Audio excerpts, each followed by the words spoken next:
Well, shalom, y'all. We are so glad you have joined us for this week's teaching.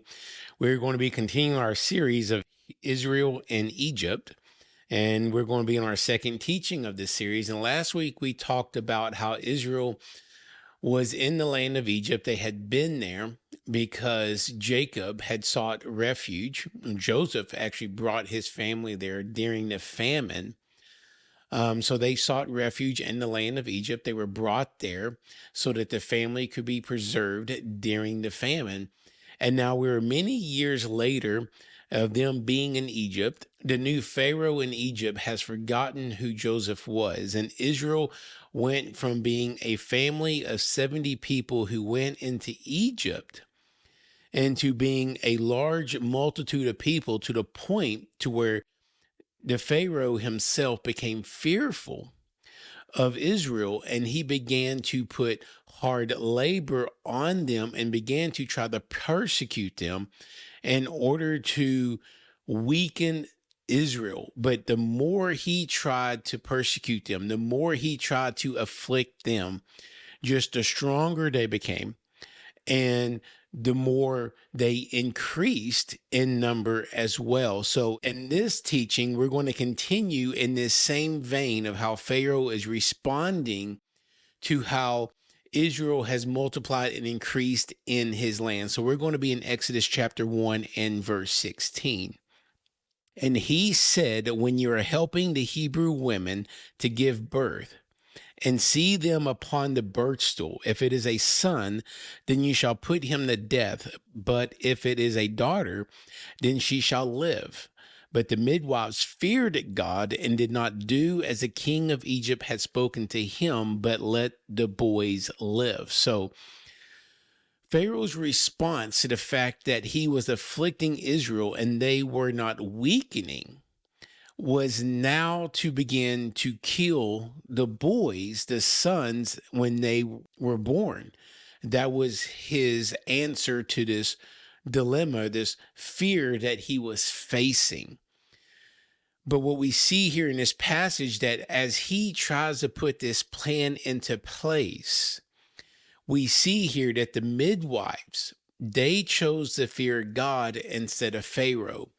And so we see here that God had his hand upon the people of Israel. He was protecting them, and he used people in order to protect Israel. And so he is using the midwives in this case and causing them and putting a desire in their hearts to fear him instead of Pharaoh. They desired to do what was right in the eyes of God instead of doing what would please Pharaoh. And so God always has a remnant of his people. He always has his people on earth that have a desire to do what is right in his eyes instead of pleasing other people, instead of pleasing what the world is wanting, instead of pleasing what government institutions want when they want us to do that which is contrary to his word. So these midwives feared God. They said, we are not going to kill these boys, but we are going to let them live. So we see this concept of two things here. We see the idea and this principle, the fact that we need to fear God instead of man. We need to seek to please God and not be a man pleaser. And then the next thing we see is that God had his hand of protection upon Israel. So even as the enemy was coming to destroy them, was trying to weaken them, was trying to kill the boys that were born, he protects them. He puts his hand around them, and he doesn't allow the enemy to fulfill the plan or do the plan that he wants to do. So as we go on in this verse, in verse 19, it says, then the midwives said to Pharaoh, because the Hebrew women were not as the Egyptian women, for they are vigorous and give birth before the midwife can come to them. So God was good to the midwives, and the people multiplied and became very mighty. So here we see again Pharaoh tried to afflict the nation of Israel, and they continue to grow and multiply.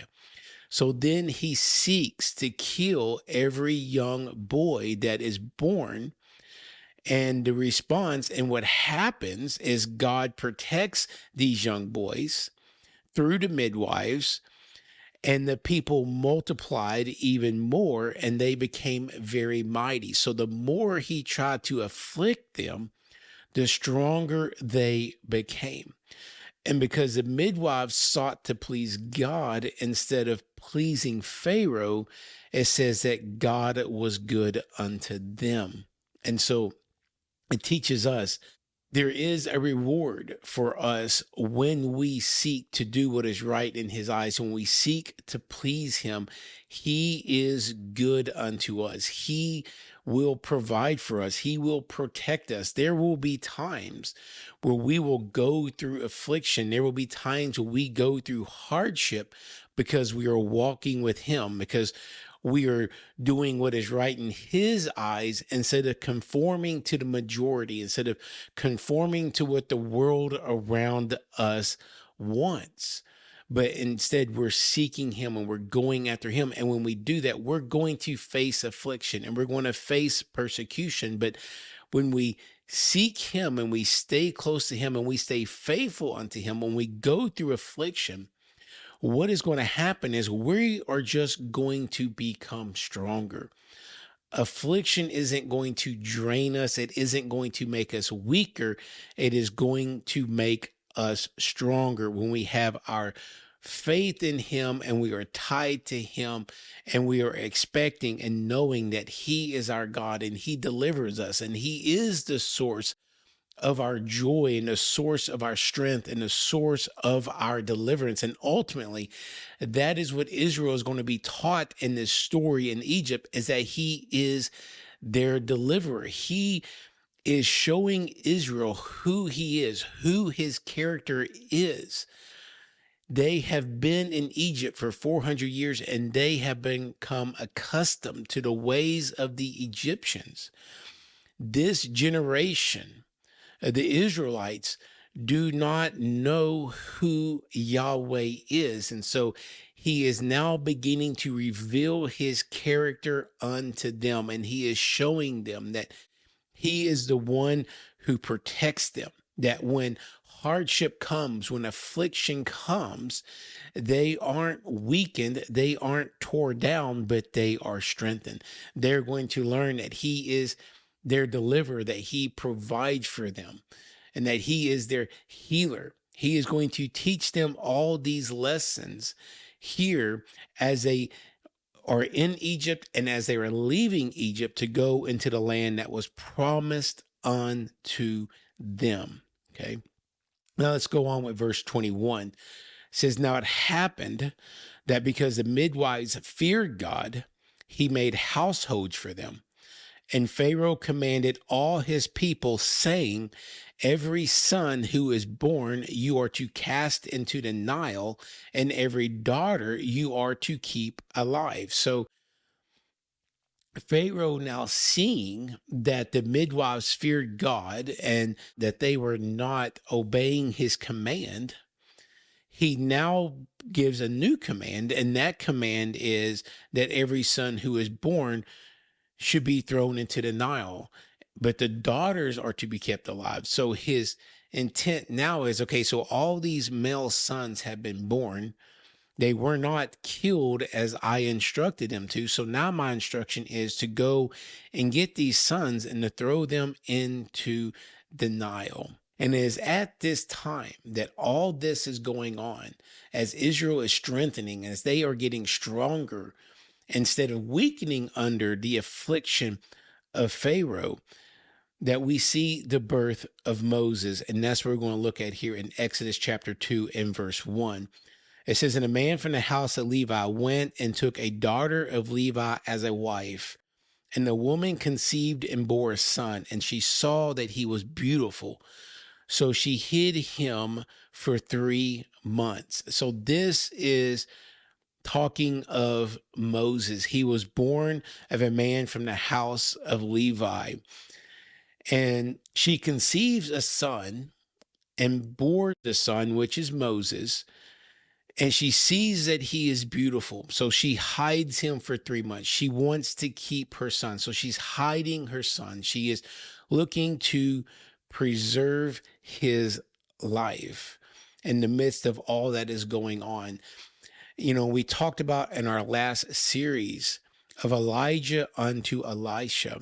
And when Elijah was in one of his darkest moments of his life, when he felt the loneliest as a prophet in Israel, as he was hiding in a cave from Jezebel, it was at that moment that God spoke unto him about going and finding Elisha, and that he was to train Elisha, and that Elisha would be the next prophet of Israel. So it's in these dark moments, as in these moments of affliction and trials, that deliverance is born, that great things are born, that the next steps in our lives are born. It's during these hard times, during these times of affliction. There's no reason for us to be fearful of walking through affliction, through the valley, through hardship, because it's in these moments that we birth something new, that we step into the next thing in our life, that we progress to the next level in our life, that we see deliverance, that things are born. Moses, who would help deliver Israel out of Egypt, was born during this time period. Now let's look at verse 3. But she could not hide him any longer. So she took for him an ark of papyrus reeds and covered it over with tar and pitch. Then she put the child into it and put it among the reeds by the bank of the Nile. And his sister stood at a distance to know what would be done to him. And the daughter of Pharaoh came down to bathe at the Nile with her young women walking alongside the Nile. And she saw the ark among the reeds and sent her maidservant, and she took it to her. Then she opened it and saw the child, and behold, the boy was crying, and she had pity on him, said, "This is one of the Hebrews' children." Then his sister said to Pharaoh's daughter, "Shall I go and call a nurse for you from the Hebrew women, that she may nurse the child for you?" And Pharaoh's daughter said to her, "Go." So the girl went and called the child's mother. So Moses' mother got to the point where she felt like she could not hide Moses anymore. So she goes and builds this little ark, this little boat to put him in, and hides him in the Nile River. And it's while he is laying in this little basket or boat here in the river that Pharaoh's daughter comes to the river and sees him there. And this also again speaks of the protection of God upon his people and upon Moses, because Pharaoh's daughter, you would think, would be one of the last people that you would want to come across and find this Israelite or this Hebrew laying in this basket in the river. You would think that would be a very bad thing, that something bad would come out of it. But God had put in her heart a desire for this child, to take care of this child. And so she sees it there, and she has pity on this child, upon this Hebrew child. And so her response was to take this child as her own.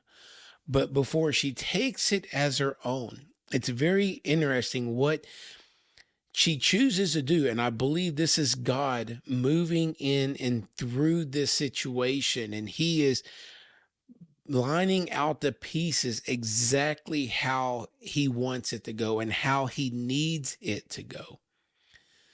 So she has her maidservant Go and find a Hebrew woman to raise this child, which happens to be Moses' mother.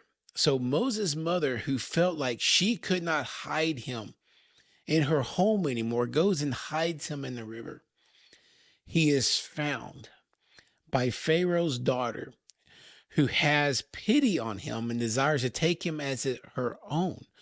But before, she wants the child to be weaned and fed and nursed from a Hebrew woman. So Moses is sent back to his mother for her to nurse him. So Moses now gets to grow up as a young child with his Hebrew mother. So he gets to know as a young child who he is, instead of being a baby going straight into Pharaoh's house as an Egyptian. So eventually he will end up in Pharaoh's house. But that's the interesting story of Moses, is that he knew life both as a Hebrew and as an Egyptian. And now let's look at verse 9. Then Pharaoh's daughter said to her, "Take this child away and nurse him for me, and I will give you your wages." So the woman took the child and nursed him, and the child grew. And she brought him to Pharaoh's daughter, and he became her son. And she named him Moses, because I drew him out of the water. So here we see that when Moses grew up, that she brings him to Pharaoh's daughter, and now he is raised by Pharaoh's daughter at the time of him being weaned from being nursed, and he is called Moses. But what we see here is that in the midst of the affliction going on in Israel, God knew, and he knew at the birth of Moses, that Moses was going to be the one who was going to deliver Israel from Egypt. And he knew that he needed to protect Moses. And he knew that there needed to be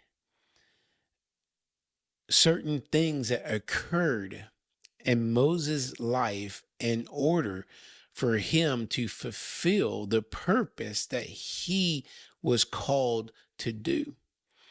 There was a purpose and a reason for him to be found by Pharaoh's daughter. There was a purpose and a reason for Moses to be raised by Pharaoh's daughter, for him to spend time in Pharaoh's house. But there was also a purpose in him being sent back to his mother to be weaned and nursed by his mother. So Moses, who was born during this time of affliction, is going to be raised in the home of someone who is not a Hebrew, who is going to be raised in the home of an Egyptian in Pharaoh's house. Because once he goes there and he's not nursed anymore, he is learning the ways of the Egyptians. He is learning what they do. He is learning about their gods. And it is later that Moses is going to be introduced to Yahweh at the burning bush.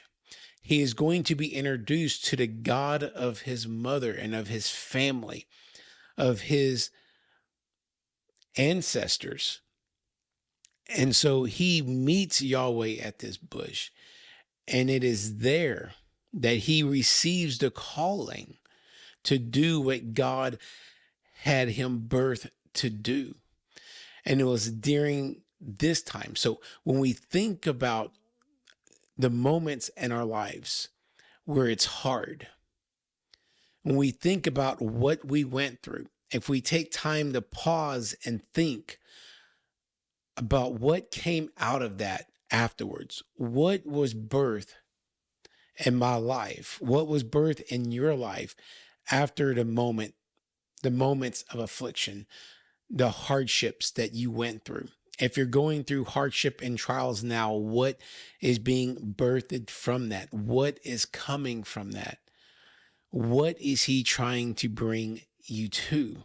Sometimes what we go through doesn't make sense to us. It doesn't seem to reason logically in our minds. We don't understand the steps that we're taking, the path that we're having to take. But we're going on that journey and we're taking those steps for a very reason and a very purpose. And we kind of talked about that in our series with Joseph when he had his dream. There were certain things that he had to go through in order to see that dream fulfilled. He saw a dream, but then upon seeing that dream, everything seemed to go backwards. He went through years of affliction, from being sold into slavery by his brothers, into the hand of an Egyptian, and then being falsely accused and being thrown into prison. But then in the prison, he interprets dreams, and that gives him the opportunity to stand before Pharaoh and interpret his dream. And then he is elevated to being second in charge behind Pharaoh. So as Joseph was going through these hardships and these trials, he didn't probably understand everything that was going on, but he knew and believed that one day he was going to see that dream fulfilled in his life, and he did upon going through all of the hardships and the trials. And it's interesting because it was him going through this hardship and this trial for the very purpose of saving his family. And that is why Israel is now in Egypt. Now, Israel, the Hebrews, are going through another trial, through another hardship, another affliction. And it is now because it is time for Israel to now leave Egypt and to go back to the land that Jacob left in order to go unto Joseph and have his life preserved from the famine. So what this is teaching us and what this is showing us, it's just God showing us and teaching us to put our faith in him, our expectation in him, and not allow ourselves to get caught up in how the circumstances look around us. Not to get caught up when it's hard, not to get caught up in the affliction, because if we get caught up in the affliction, then we will lose track of where we're going. And he is guiding us step by step, and we need to trust him that he is guiding us step by step, that he is leading us on this journey. And just because we have found affliction doesn't mean that we have missed the path. Just because Joseph was sold into slavery doesn't mean that Joseph missed the path. Just because Israel was facing affliction from the Pharaoh in Egypt doesn't mean that they were not supposed to be there at that moment. It meant that they were coming to the end of that season and there was time for something new. And that's what we need to be able to do, is to be able to trust him and to look at him and to have faith and believe that as we're going through these moments, that there is something new that is coming, and to remain faithful in that moment, and to also keep our eyes open to what he is teaching us. It is through the hardships, the trials, that he teaches us and that we learn, that allows us and propels us to that next level of where he is taking us, and not to lose heart during those moments, and to have our eyes open to see where he is wanting to take us. What is that next step? Where is he planning on bringing me? He loves us. He wants us to know that He is our God, meaning that He is our deliverer, and He will teach us what it means that He is our deliverer. He wants us to know that He is our healer, and He will teach us what it means that He is our healer. He wants us to know that He is our provider, and He will teach us what that means. He is going to teach us about His character. He's going to teach us about what He wants to do for us. And we learn those lessons and we see those traits in His character in the hardships, not when things are comfortable. Israel had become comfortable in Egypt, but they do not begin to learn about the character of the God of their ancestors, of the God of Abraham, Isaac, and Jacob, until they begin to go through the hardships, the trials. And as they go through these trials, again, they multiplied. God protected them beyond any measure.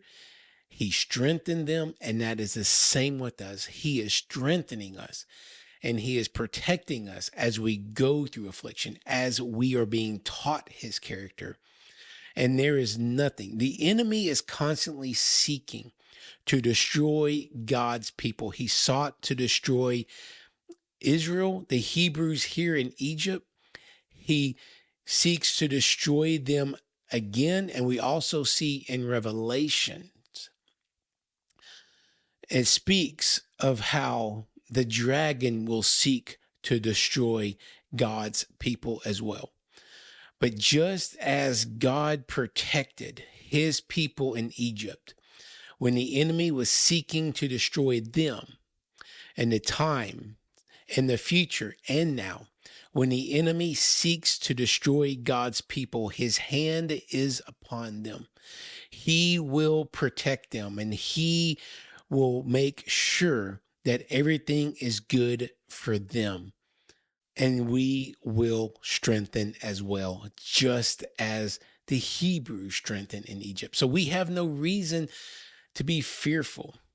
We have no reason to be anxious about the now or what's in store in the future, because the one we serve is with us. The one we serve is greater and stronger than our enemy, and He will never leave us and He will never forsake us. And so we can put our faith in Him and trust in Him, that when the enemy, the evil one, seeks to destroy us, He will save us, and we will just become even stronger. Well, hallelujah. We are so glad that you have joined us for this week's teaching. We will be back again next week with another teaching. So come back now, and shalom, y'all.